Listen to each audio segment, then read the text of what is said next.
Magandang oras po sa ating lahat, mga kapatid. Mapagpalang araw po. Ako po'y nagpapasalamat sa inyo sa inyong pagtangkilik sa lingkod ng Panginoon at sa mga salitang nahahayag sa bawat isa sa atin. Ako po'y nagpapasalamat at may the Lord God bless po sa ating lahat. Muli po, nandito ang lingkod ng Panginoon na patuloy na naghahayag ng kanyang salita at naway mahalin po natin ang kanyang mga salita at mahalin natin lalong-lalo na ang ating Panginoon. Layunin ni Jesus na iligtas ang mga naliligaw. Ang sabi sa Isaiah chapter 53 verse 6, para tayong mga tupang ligaw, nagkanya-kanya tayo ng lakad, ngunit inibig ni Yahweh. Nasa kanya ipataw ang parusang tayo dapat ang tumanggap. Bawat tao sa iba't ibang panahon ay piniling sundin ang kanyang makasarili at makasalanang kaparaanan. Sa halip na sundin ang mga matuwid na kautusan ng Diyos. Tayong lahat ay nagkasala, kaya lahat tayo ay nangangailangan kay Kristo. Kamatayan ang hatol ng Diyos sa ating mga kasalanan. Ang taong nagkasala ay mamamatay. Ang sabi sa Ezekiel chapter 18 verse 4, akin ang buhay ng lahat ng tao, maging sa ama o sa anak, at ang kaluluwang nagkasala ay mamamatay. Ngunit may magandang balita, hindi tayo pinabayaan ang mapagmahal na Diyos. Dahil gumawa siya ng paraan upang tayo ay mapatawad at mabigyan ng kaligtasan. Ipinahayag ni Jesucristo na ang kanyang layunin ay iligtas ang mga naliligaw. Matatagpuan yan sa Lucas chapter 19 verse 10. Habang nakapako si Kristo sa krus, sinabi niya ang katagang ito, naganap na. Bilang patunay sa katagumpayan, ang kanyang layuning iligtas tayong lahat sa kamatayan. Upang magkaroon tayo ng magandang relasyon sa Diyos, kailangan nating aminin na tayo ay nagkasala sa Kanya. Magpakumbaba tayo at ipahayag ang ating mga kasalanan sa Diyos. At magpasya rin tayo na ating talikuran ang ating mga kasalanan. Ang sabi sa Isaiah chapter 57 verse 15, ako ang dakila at banal na Diyos, Diyos na walang hanggan. Matataas na bundok at banal na lugar ang aking tahanan. Sa mababang loob at nagsisisi ako sa sama. Isang magandang halimbawa ng pagsisisi at kapatawaran ang isang kwento tungkol sa alibughang anak. Sinabi pa ni Jesus, isang tao ang may 2 anak na lalaki. Ang wika ng bunso, Ama, ibigay na po ninyo sa akin ang mga mamanahin ko, at binahagi sa kanila ng ama ang kanyang ari-arian. Pagkatapos ng ilang araw, ipinagbili ng bunso ang kanyang ari-arian at nagtungo sa malayong lupain. Taglay ang buo niyang kayamanan, at dooy linustay na lahat na di wastong pamumuhay. Nang malustay na niya ang kanyang kayamanan, nagkaroon ng matinding taggutom sa lupaing iyon. Siya'y pinapunta nito sa bukid upang mag-alaga ng baboy. Ibig sana niyang punan ang kanyang pagkain kahit ng mga bungang kahoy na ipinapakain sa mga baboy. Ngunit walang magbigay sa kanya.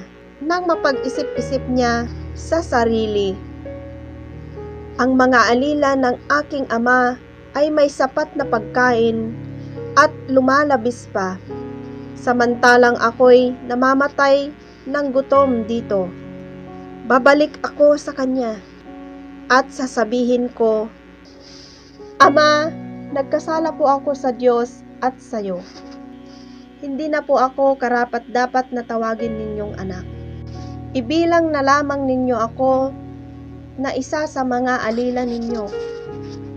at tumindig siya at pumaroon sa kanyang ama.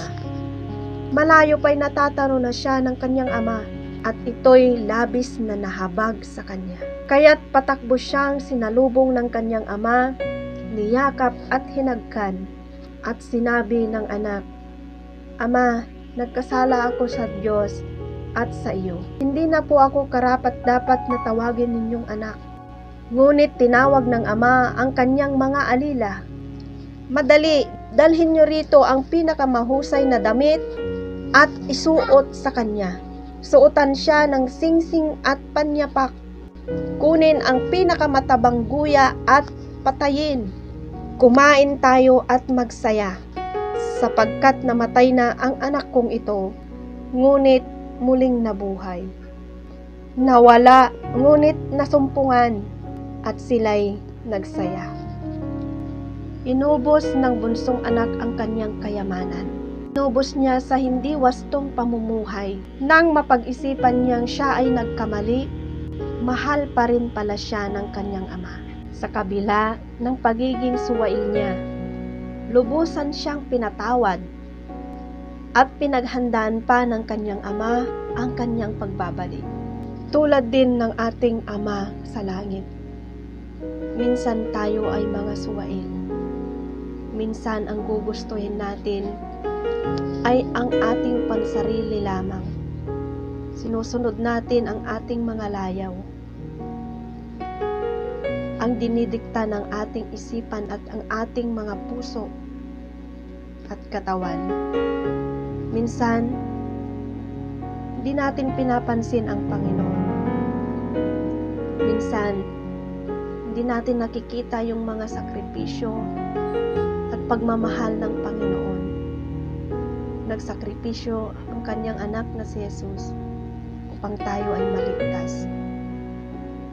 Ngunit tayong mga tao, hindi natin nakikita yung pagmamahal ng Panginoon.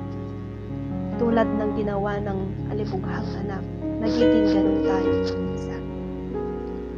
Ngunit tulad ng ama ng alibughang anak, ang Panginoon ay gumagawa ng paraan para tayo ay manumbalik sa Kanya. Kung tayo ay naligaw sa ating mga landas. Ang gusto ng Panginoon tayo ay mapabuti. Ayaw niya na matulad tayo sa alibughang anak. At kung tayo man ay nasa sitwasyon na yun, huwag kang matakot na lumapit sa Panginoon, dahil nakahanda pa rin ang kamay ng Panginoon na tanggapin ang bawat isa sa atin. Mapagmahal ang Diyos, hindi niya tayo kailanman pababayaan. Maasahan ang Diyos sa kanyang mga pangako. Pati na ang pangakong patatawarin niya tayo. Sabi sa Awit, chapter 34, verse 18, tumutulong siya sa nasisiphayo, ang mga walang pag-asa ay hindi nabibigo. Malapit ang Diyos sa mga taong bagbag ang puso at tinutulungan niya ang mga nawalan ng pag-asa. Kung gusto mong maging matuwid sa paningin ng Panginoon, narito ang isang panalangin na maaari mong bigkasin sa Diyos. Alalahanin mo lamang na ang pagbigkas ng panalangin ito ay hindi makapagliligtas sa iyo. Tanging si Jesus lamang at ang pananampalataya at pagtitiwala sa Kanya ang makagagawa nito. Ang panalangin ito ay simpleng pagpapahayag sa Diyos ng iyong pananampalataya sa Kanya at pagpapasalamat sa kaligtasan ibinigay niya sa iyo. O Diyos, inaamin kong nagkasala ako laban sa iyo at nararapat lamang na parusahan. Ngunit inako ni Jesus ang aking kasalanan at tiniis ang parusang dapat sana sa akin upang ang aking pagsampalataya sa Kanya ay mapatawad mo ako. Salamat po sa iyong kahangahangang biyaya at kapatawaran at salamat din sa buhay na walang hanggan. Amen. Salamat po mga kapatid.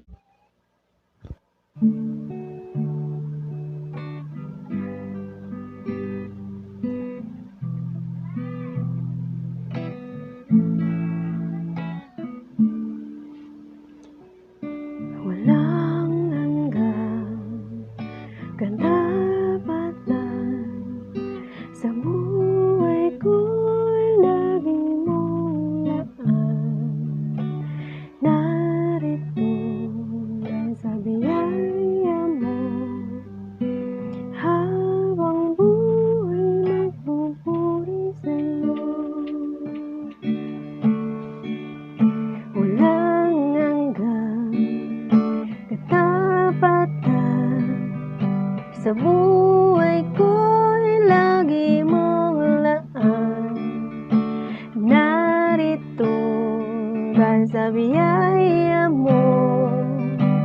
Habang buhay magpupuri sa'yo, pupurihin ka sa awit, tataas ang aking tinig, tatangal sa buhay ko'y tanging ikaw, O Diyos.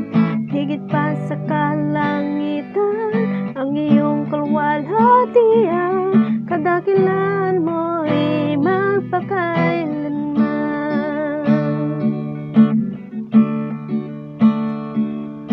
Walang hanggan katapatan, sa buhay ko'y lagi mong laan.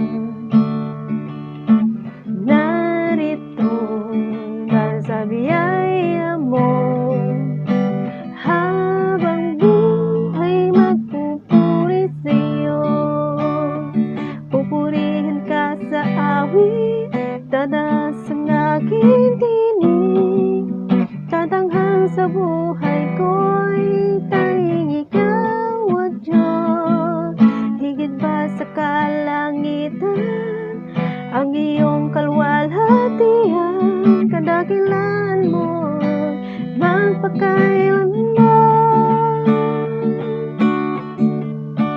Jesus, sa'yo ang kapurihan, kadakilaan yun at magpakailanman.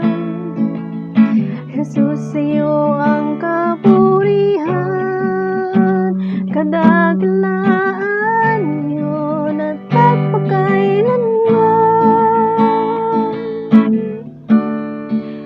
Pupurihin ka sa awit, tataas ang aking tinig, tatanghal sa buhay ko'y tanging ikaw, O Diyos. Higit pa sa kalangitan, ang iyong kaluwalhatian, kadakilaan mo'y magpakailanman.